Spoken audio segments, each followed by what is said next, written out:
Happy Monday. Good morning, family. Ali Madawi here, live with you wherever you may be watching, YouTube, Twitter, Facebook, any of our Facebook communities. Let me know that you are here and you are here to stay. My goodness, last week we talked a whole lot about social media and business development. We talked about the ad tag message system. We talked about how to create duplication, how to create leadership, and many other things. Today, we're going to continue on with social media prospecting and recruiting guidelines, but I'm going to talk to you about you and your branding today specifically because it does make a difference. So good morning, amazing, incredible, fantastic, happy people from all around the world. Hey, Michael Liambra, what's going on, brother? Hey, Vanessa Jackson, good morning. Christina Perry, how are you? What's going on, Michelle? Make sure you tag a friend who needs to hear this information because I'm telling you, what I'm about to share with you today can position you to become an authority on social media, because the $1 million question we have every single day is, do I brand myself or do I brand my company? Do I brand my product or do I brand my service? Do I brand the compensation plan, the opportunity? Well, there's a time and place for different type of brandings. But right now in here, I want to talk to you about branding you versus branding the project itself. And there's a reason for that. So if I tell you, hey, if you remember the Yankees example that I gave you, the Yankees is the best team in the whole baseball team league. There's no better team before, no better team after. Those of you who may not like the Yankees or are fans of other teams automatically are going to feel like, here comes the head button. My team is better than your team, because now we're putting each other in a situation where we have to showcase who's more passionate about what team. However, if I say baseball is one of my favorite sports and I think it brings people together, I think it brings parents and kids together, I think it brings families and communities together, doesn't matter what team you are for, you're absolutely going to be part of the conversation, because we're now speaking about one common message, that is baseball, not a specific team. In direct sales, in network marketing, in solopreneurship itself, that means that you are an entrepreneur, a one-man or a one-woman show. It is imperative that you understand that you are an ambassador of the actual profession or the industry or the league that you are part of, versus claiming that your team is the best team and there's nothing before or after. Now, it may be the case that you have just the best team and the best company and the best product, but because we are just as passionate about what we do, we are going to dismiss. And as a matter of fact, we're going to try to show you how that's not actually factual, or even worse, we're going to avoid you because we are thinking, yeah, if I talk to him or her, she or he will be a distraction for my journey, for my path. So therefore, I'd rather not even engage in the conversation. So now you're losing viewership. Now you're losing a whole lot. Does that make sense? All right, so let me talk to you, and I'm going to pick up where I left off last week. Last week, we talked about branding yourself versus branding a company, and that is, for many people, the $1 million decision, the question that everybody struggles with. So I'll tell you, for myself, from my personal experience, it was 2014 to 2015 that I made a decision that I'm going to start branding myself versus branding a network marketing company that I was involved with. And the interesting thing is, the moment I've done that, my engagement increased, my interactions increased. Once I started building my own brand content, my own messaging, I started getting inquiries to speak in different companies, different events. I started bringing in more clients, more business opportunities that came into my life.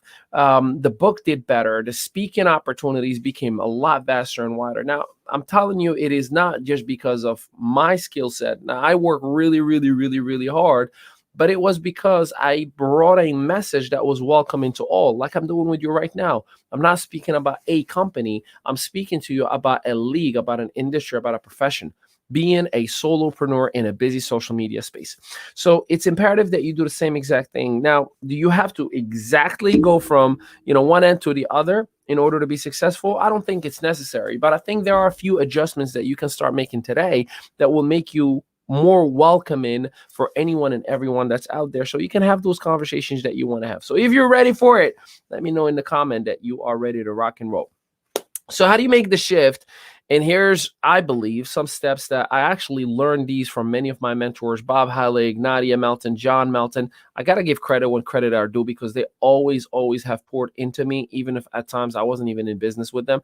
So I'm passing this information from some people who are top 100 earners globally.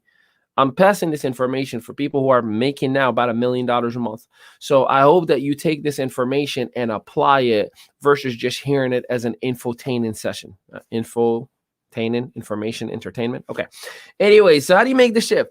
Number one, I advise you on focusing on one social media platform. I know we want to be everywhere and we want to be everything to everyone, but it's physically, humanly, emotionally impossible. You're going to go crazy. What I would advise is take that one platform that you are connecting with people the most and make that your hub. In my case, it's Facebook. I use Facebook as my go-to throughout the whole day for business. Instagram is secondary. Everything else, whenever I got time for you, I got time for you. LinkedIn is probably third, but I focus on one platform. And here's a hot tip. When you think of Facebook specifically here, think of Facebook as a warm market generator. And your goal in Facebook is to project, connect, and build those team business relationships. Now, you see why I said team business relationship? Because yes, I want you to build relationships as well.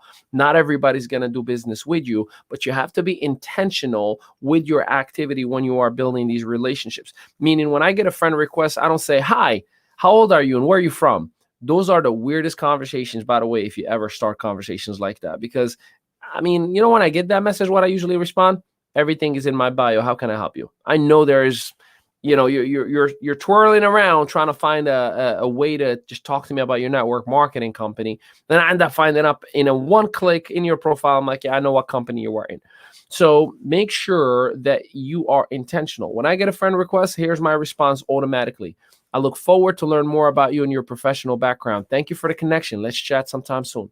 That's the very first interaction. "I look forward to learn more about you and your professional background." I'm sending a clear message. I'm not here to gossip. I'm not here to talk about sports or politics or anything that is irrelevant. I'm here to simply and 100% focus on what my mission is. And I want to make sure that we are either aligned from day one, whether it is to be in business, or aligned since day one. You let me know we're not here for business, I'll still be a friend, but I just know to not engage with you, in just non-income producing activities, if you will. So here's step two. It is imperative today, right now, as soon as we're done, upload your very best photo in your profile image. I cannot stress this enough. If I go to your profile and I see a picture of a child, I will not accept your friend request, because I don't want to be connecting with a 5 or 6 or 7-year-old, right? If I go and I see that you have a picture of a logo of a company, okay, well, amateur, and you're using a personal profile as a business page, and I don't even know if you're real. That could be like a totally automated platform. So make sure you have a headshot. The more important reason you want to do that is because it positions you for first impression. I get to see your body language, your eye contact, your smile, right? You can even have a video if you want to nowadays, so people can see you in action, the tonality, if you will. So imperative, important, non-negotiable. Make sure that you have a professional photo. What do you think? Corporate executives, they have a headshot on their LinkedIn, Facebook, and even in the website of the company. First impression is everything. So that was number two. Number three, brand your cover photo with you. Let me see your core values in your cover photo. Your cover photo is that big image on your Facebook. Making sure that it's not, a spray about, your company product, or a spoon, or, jumping, trampoline, or solar panels, or whatever it is that you're selling. The moment I see that, here's what goes in my mind. You only care about money. You only care about a commission. If I talk to you, you're going to try to sell me stuff, and that's annoying. I don't want to deal with that. So if I see a core value image showcasing who you are, what you're passionate about, family image maybe, that literally allows the individual to know what are your core values. And again, it cements the idea of, I see myself hanging out with this person. I see myself having a relationship with this person. Here's a hot tip for you. If people can't figure out what network marketing company you are in before they even talk to you, you already lost them. So if I see and I know from your timeline, from your profile image or your cover, what network marketing company you're involved with specifically, or a solo affiliate marketing program or coaching program, whatever it may be, you already failed because I no longer see value in you. Okay, I can Google the company, I can get all the information I want. I don't have to talk to you. There's nothing you can add into my life. So this is why it's incredibly important, which leads to step number 4. Step number 4 provokes curiosity. My goodness, let me tell you about curiosity. Curiosity gets people in trouble sometimes, but curiosity absolutely makes us all spend money. You ever go to a casino, and the time slot, the slots themselves, and you're playing and you're playing and you're playing, and you're like, maybe I should get out of here. I already lost $30. But then you see the two that are looking logos that you need to hit, they're already aligned. You're like, man, I'm curious, if I do one more roll, would I get the third one already in there? And curiosity will get you to spend a little bit more. You're like, well, I just broke the extra $10. Might as well just spend it. And you're going, and then you win $2. And then it's curiosity that keeps you going, right? It is the same exact thing when it comes to marketing, branding specifically. How many times have you seen a company revealed and they did like a secretive reveal coming soon? Artists, new song dropping Tuesday. And they don't tell you anything. They just give you a little 10-second snippet. Curiosity will make you like change your whole day just so you can catch the premiere. Excuse me. Sneakerheads, they do it a lot. They show you a little color coming soon. And Adidas, they make you pay for the shoes before they release. And then, like, literally, I try to get a pair of shoes for my wife that she really, really wanted, the J Balvin's. This was 6 months ago, and I paid for the shoe. And as I paid, it says there is zero guarantee that you're going to actually get the shoe. And if you do, we'll send you a receipt the day of the release. If you don't, we're just gonna release your money today. And guess what? They released my money. I didn't get the shoe. But here's the thing. The curiosity itself made me spend a couple of $100 on a pair of shoes that there was no way that I was going to get, but it was just curiosity. So isn't it an interesting factor? Cool stuff, right? Okay. So let's go into step 4 as far as provoking curiosity. Fill out your about section. That about section is your new resume. That is your bio. I think it needs to be definitely a tool to be used to create natural curiosity. Don't be afraid or stingy or shy, making sure that you allow people to know what school you went to. Allow people, where do you live? Allow people to understand what experiences do you have in business. Now, if you say, well, I don't want to put my information out there, I got news flash for you. If you've ever paid one bill online, congratulations. Every single bit of information is out there about you. I'll Google your first name and last name right now. I'll find you. I'll find your phone number and address. And I'm not a government agent. And that's just the world that we live in. You cannot prevent having intercontinuity of existence of our information across the world. The only thing you can do is protect yourself. Make sure that you're doing so. So putting your information out there in a social world that we are living in is imperative because, and by the way, if you don't want to be public, you don't belong in entrepreneurship. There's no secret agent entrepreneur that can just make a lot of money or make a lot of impact per se without actually being public. So I highly recommend that you do yourself a favor and turn your account into a public account. Step number 5, run your newsfeed like a TV channel. Think about what I'm doing with you right now. I could have been in my cell phone, sitting in my sofa or laying down and just moving with my phone and telling you this very same information. Why did I take the time to actually dress up properly for a show, right? Make sure that I get the right equipment, making sure that I have the right formula in order for you to be infotained. Infotained is information with entertainment, like a boom shakalaka, right? We talked about this a lot and many times. Well, if you run your newsfeed like a TV channel, think about it. You're going to be organized. You're going to be methodical. You're going to be very, very strategic, and you're going to work really, really hard. I genuinely believe that an important piece, or why many people do not get influence in social media specifically, is they treat their social media as a leftover of their day. Whenever I get time. They don't actually treat it as a media platform.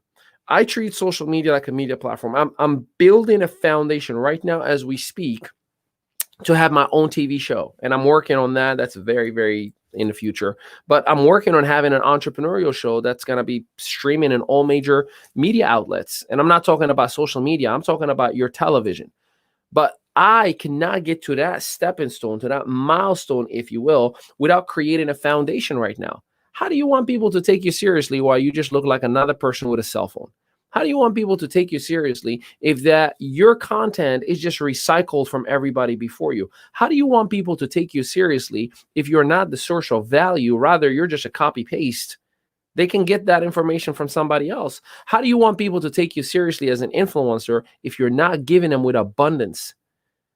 So this platform allows me to show you who I truly am, the businessman. And many times, if you are in my stories, you're going to see the man himself, right? You'll see my paintballing yesterday. You see a whole lot of stuff. So use your newsfeed like a TV channel. The other thing is making sure that when you go live or when you use the live stream, which, by the way, if you don't go live, I mean, you're operating like a fax machine or a VCR right now. Like everybody's kicking your butt just because they're going live.